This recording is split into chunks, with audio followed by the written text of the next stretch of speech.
اعوذ باللہ من الشیطان الرجیم بسم اللہ الرحمن الرحیم۔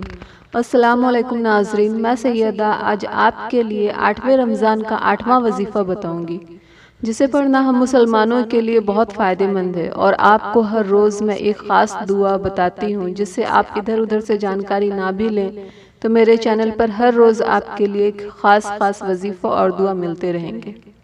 اس رمضان المبارک کے پاک مہینے میں آپ جو بھی وظیفہ کریں یہ سوچ کر کریں کہ اللہ کی رحمت مجھ پر بارش کی طرح برس رہی ہے اور ہم اس رحمت میں نہا رہے ہیں، اور ہم جو وظیفہ کر رہے ہیں میرا کریم رب اس کو سن رہا ہے اور اپنی شان کے مطابق مجھے اس وظیفے کی برکت سے نواز رہا ہے اور میرے مسائل حل ہو رہے ہیں۔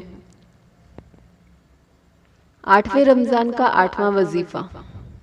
فجر نماز کے بعد 70 بار آپ یہ پڑھیں: بسم اللہ الرحمن الرحیم، ولا حول ولا قوت الا باللہ العلی العظیم، یا حی یا قیوم یا قادم یا دائم یا صمود یا وادود یا وتر یا ذوالجلال والاکرام۔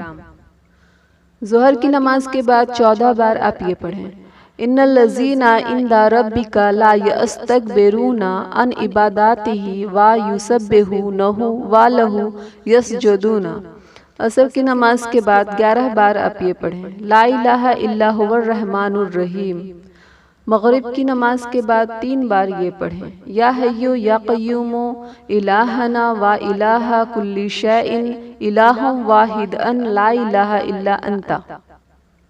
عشاء کی نماز کے بعد 3 بار یہ پڑھیں: اللہم انی اسألوک یا اللہ یا اللہ یا اللہ ولا واللہ انت اللہ لا الہ الا انت اللہ اللہ اللہ واللہ انت اللہ لا الہ الا انت یا حی یا قیوم۔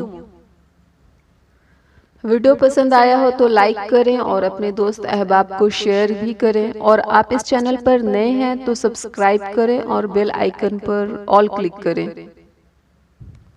انشاءاللہ میں کل پھر آؤں گی 9ویں رمضان کا 9واں وظیفہ لے کر۔ جزاک اللہ خیر۔ السلام علیکم۔